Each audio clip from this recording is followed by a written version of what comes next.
Welcome to Not Milk Never Milk. Subscribe if you're lactose intolerant. You'll start by confirming prerequisites so recording goes smoothly. Install updates and free up 20 plus gigabytes so Logic has scratch space.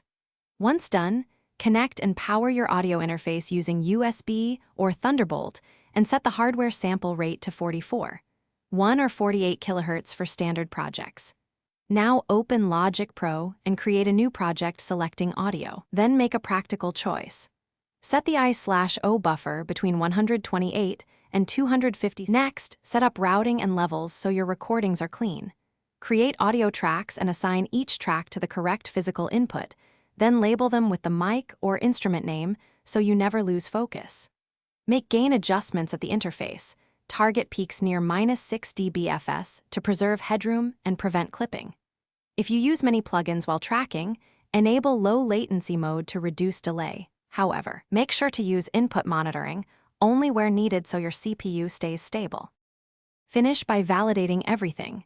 Record Quick Test takes to check levels, phase, and track bleed, then use Logic's comping tools to assemble the best performance. Once satisfied, save the project, enable auto backup, and decide whether to export a mix or stems for collaboration. If something goes wrong, try this one key troubleshooting step. Quit and restart both Logic and your audio interface. Then verify the sample rate and audio driver in Audio Preferences. Mismatches here cause most dropouts and device errors.